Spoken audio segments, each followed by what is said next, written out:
It's not a lack of love, but a lack of friendship that makes unhappy marriages. We love life, not because we are used to living but because we are used to loving.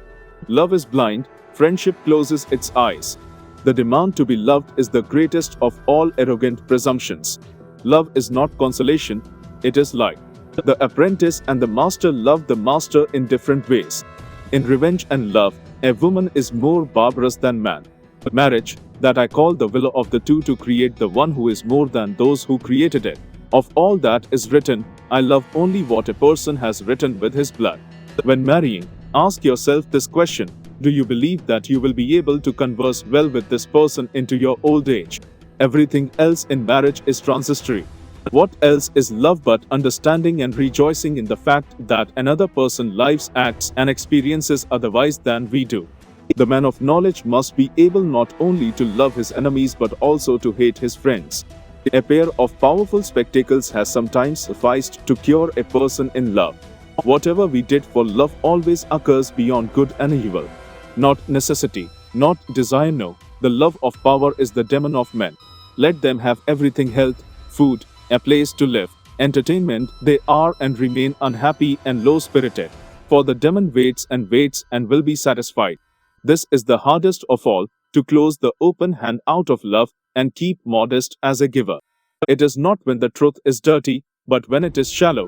The lover of knowledge is reluctant to step into its waters.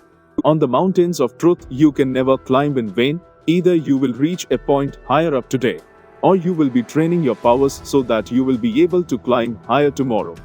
Young people love what is interesting and odd, no matter how true or false it is. More mature minds love what is interesting and odd about truth. Fully mature intellects, finally, love truth, even when it appears plain and simple, boring to the ordinary person. For they have noticed that truth tends to reveal its highest wisdom in the guise of simplicity.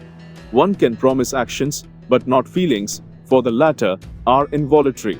He who promises to love forever or hate forever or be forever faithful to someone is promising something that is not in his power. There is not enough love and goodness in the world to permit giving any of it away to imaginary beings.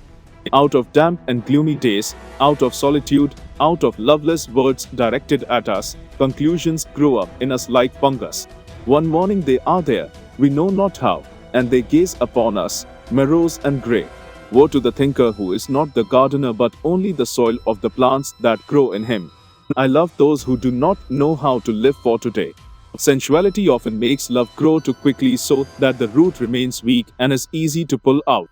One must learn to love oneself with a wholesome and healthy love so that one can bear to be with oneself and need not roam. Love is a state in which a man sees things most decidedly as they are not. The spiritualization of sensuality is called love. It is a great triumph over Christianity.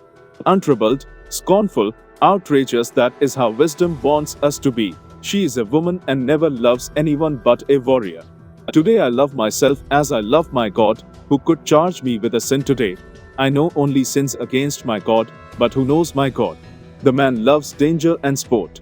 That is why he loves women, the most dangerous of sports.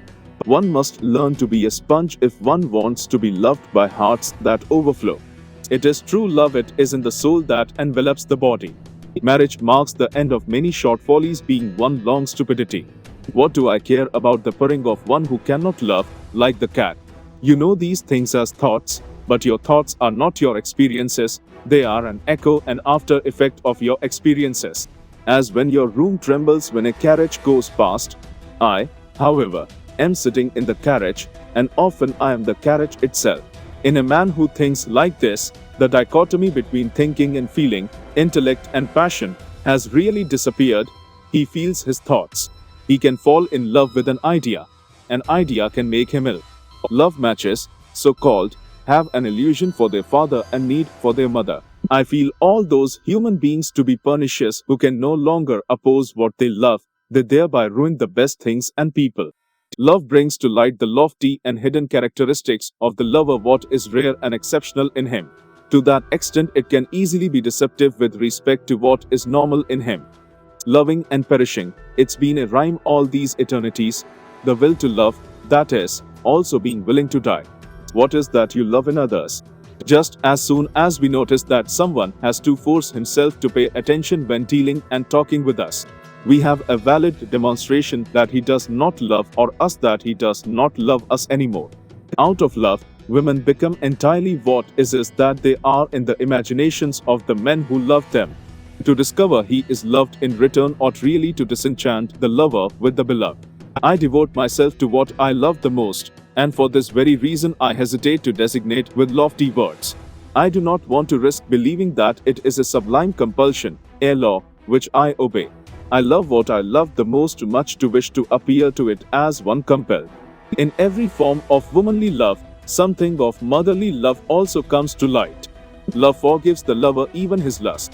Sometimes it just takes stronger eyeglasses to cure those who are in love, and someone with the ability to imagine a face or a figure 20 years older might perhaps pass through life quite undisturbed. Marriages that are made out of love, so-called love matches, have an error as their father and misery, necessity, as their mother.